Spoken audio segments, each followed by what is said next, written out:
ఓం శ్రీ పరమాత్మనే నమః. అథ పంచదశోऽధ్యాయः. పురుషోత్తమయోగः. శ్రీభగవానువాచ ఊర్ధ్వమూలమధః శాఖం అశ్వత్థం ప్రాహురవ్యయం ఛందాంసి యస్య పర్ణాని యస్తం వేద స వేదవిత్.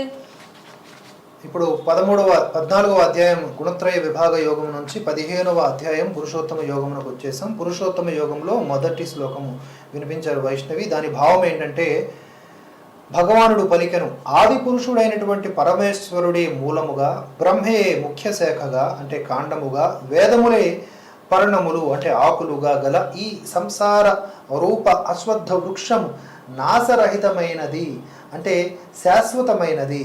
ఈ సంసార వృక్ష తత్వమును మూల సహితముగా తెలిసినవాడు నిజముగా వేదార్థములను ఎరిగినవాడు. అధశ్చోర్ధ్వం ప్రసృతాస్తస్య శాఖా గుణప్రవృద్ధా విషయప్రవాలాః అధశ్చ మూలాన్యనుసంతతాని కర్మానుబంధీని మనుష్యలోకే. సంసార వృక్షమును త్రిగుణములనే జలములు తడుపుచూ ఉంటాయి. ఆ జలములచే వృద్ధి పొందు శాఖలే దేవ మనుష్య తిర్యగ్ యోనులలో జన్మించు ప్రాణులు. ఇక చిగుళ్లే విషయ భోగములు. ఈ శాఖలు చిగుళ్ళు సర్వత్రా వ్యాపించి ఉంటాయి. మనుషులను కర్మానుసారముగా బంధించు అహంకార మమకారము అనే వాసనలు ఏవైతే ఉంటాయో అవే వేర్లు. ఇక అన్ని లోకములలో క్రింద పైన వ్యాపించి ఉన్నవే ఊడలు. నరూపమస్యేహ తథోపలభ్యతే నాంతో న చాదిర్న చ సంప్రతిష్ఠా అశ్వత్థమేనం సువిరూఢమూలం అసంగశస్త్రేణ దృఢేన ఛిత్వా. అలా ఈ సంసార వృక్షమును బాగుగా పరిశీలించి చూచినచో ఇందు వర్ణింపబడిన రీతిగా లభ్యం కాదు. ఏలననా ఇది ఆదియు అంతము సరైన స్థితి లేనిది కనుక అహంకార మమకార వాసన రూపములైన దృఢమైన వేర్లు ఓడలు గల ఈ సంసార రూప అశ్వత్థ వృక్షమును నిశితమైన వైరాగ్యమనే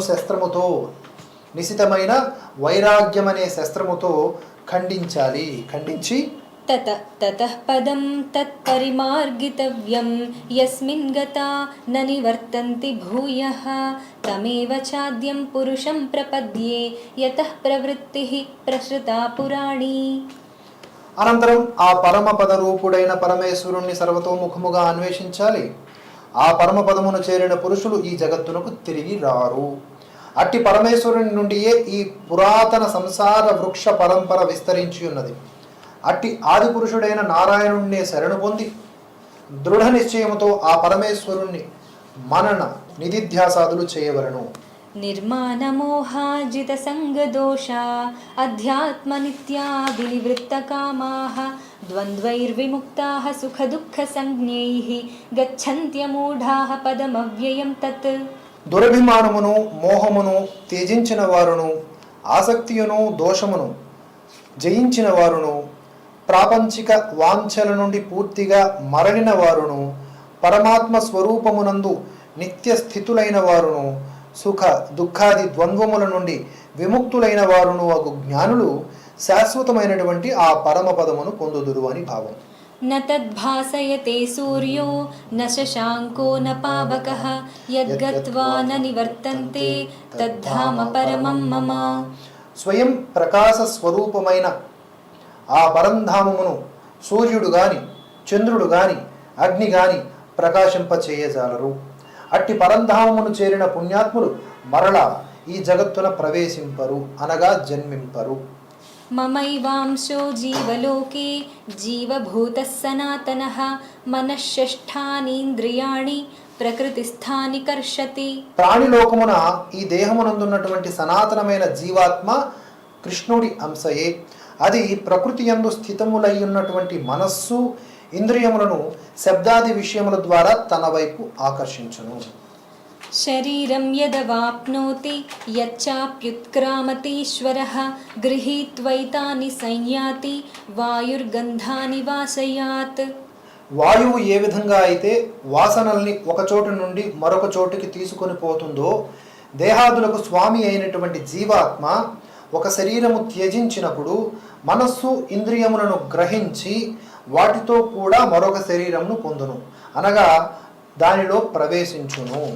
శ్రోత్రం చక్షుః స్పర్శనం చ రసనం ఘ్రాణమేవ చ అధిష్ఠాయ మనశ్చాయం విషయానుపసేవతే. ఈ జీవాత్మ త్వచక్షు శ్రోత్ర జిహ్వా ఘ్రాణములు అనడి అంటే పంచ ఇంద్రియములకు అలాగే మనస్సును ఆశ్రయించి శబ్దాది విషయములను అనుభవించును. ఈ జీవాత్మ పంచేంద్రియములను మనస్సును శబ్దాది విషయములను ఆశ్రయించి అనుభవించును. ఉత్క్రామంతం స్థితం వాపి భుంజానం వా గుణాన్వితం విమూఢానాను పశ్యంతి జ్ఞానచక్షుషః.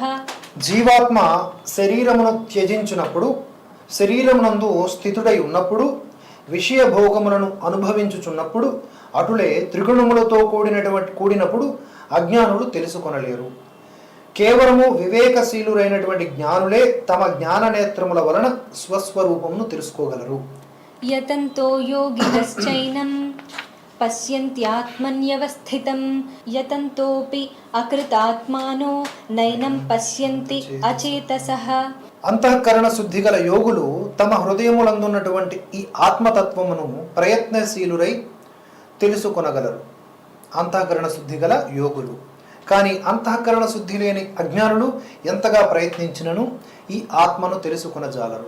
యదాదిత్యగతం తేజో జగద్భాసయతేఖిలం యచ్చంద్రమసి యచ్చాగ్నౌ తత్తేజో విద్ధిమామకం.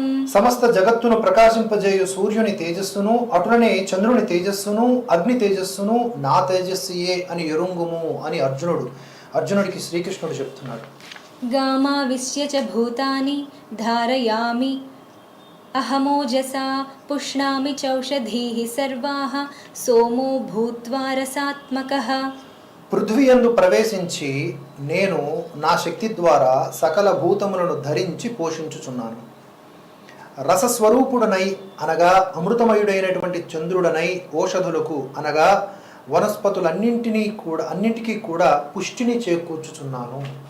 అహం వైశ్వానరో భూత్వా ప్రాణినాం దేహమాశ్రితః ప్రాణాపాన సమాయుక్తః పచామ్యన్నం చతుర్విధం. అలాగే భగవంతుడే కృష్ణుడే ప్రాణాపాన సంయుక్తమైనటువంటి వైశ్వానరాగ్ని రూపములలో సర్వ ప్రాణుల శరీరముల యందు ఉండి 4 విధములైనటువంటి ఆహారములను జీర్ణము చేస్తూ ఉన్నాడు.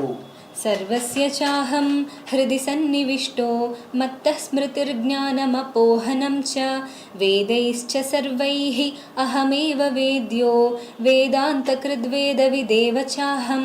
సమస్త ప్రాణుల హృదయములలో అంతర్యామిగా ఉన్నవాడు కూడా అతడే. కృష్ణుడి మాటల్లోనే చెప్పాలంటే సమస్త ప్రాణుల హృదయములలో అంతర్యామిగా ఉన్నవాడను నేనే. నా నుండియే స్మృతి, జ్ఞానము, అపోహనము అంటే సందేహమును తొలగించుట కలుగుచున్నది. వేదముల ద్వారా తెలుసుకొనదగిన వాడను నేనే. వేదాంతకర్తను వేదజ్ఞుడను కూడా నేనే. ద్వావిమౌ పురుషౌ లోకే క్షరశ్చాక్షర ఏవ చ క్షరః సర్వాణి భూతాని కూటస్థోక్షర ఉచ్యతే. ఈ జగత్తునందు క్షరుడు అంటే నశ్వరుడు, అక్షరుడు అంటే వినాశరహితుడు. ఈ ఇద్దరు కూడా 2 రకాల పురుషులు. సకల ప్రాణుల శరీరములు కూడా నశ్వరములు. జీవాత్మ నాశరహితుడు. ఉత్తమః పురుషస్త్వన్యః పరమాత్మేత్యుదాహృతః యో లోకత్రయమావిశ్య బిభర్త్యవ్యయ ఈశ్వరః. అలాగే ఈ ఇద్దరి కంటే కూడా, ఇద్దరంటే ఎవరు? నశ్వరుడు, వినాశరహితుడు. వీరికంటే కూడా ఉత్తముడైన పురుషుడు వేరొకడైన వాడు కలడు. అతడే నాశరహితుడైన పరమేశ్వరుడు, పరమాత్మ. అతడు ముల్లోకముల యందును ప్రవేశించి అందరిని భరించి పోషిస్తూ ఉన్నాడు. యస్మాత్ క్షరమతీతోహం అక్షరాదపి చోత్తమః అతోస్మి లోకే వేదే చ ప్రథితః పురుషోత్తమః. ఎందుకు అంటే నశ్వరమగు జడవర్గము అంటే క్షేత్రము కంటెను నేను సర్వదా అతీతుడిని కనుక, నాశరహితమైన జీవాత్మ కంటెను ఉత్తముడను కనుక, ఈ జగత్తునందును వేదముల యందును పురుషోత్తముడనని ప్రసిద్ధికెక్కి తిని కనుక. यो मामेवमसम्मूढो जानाति पुरुषोत्तमं स सर्वविद् भजति मां सर्वभावेन भारत. ఓ అర్జున, జ్ఞాని అయిన వాడు ఈ విధముగా నన్ను తత్వతః పురుషోత్తమునిగా ఎరుంగును. సర్వజ్ఞుడైనటువంటి అతడు వాసుదేవుడినైన నన్నే నిరంతరము పరమేశ్వరునిగా భజించును. इति गुह्यतमं शास्त्रम् इदमुक्तं मया नघ एतद्बुद्ध्वा बुद्धिमान् स्यात् कृतकृत्यश्च भारत.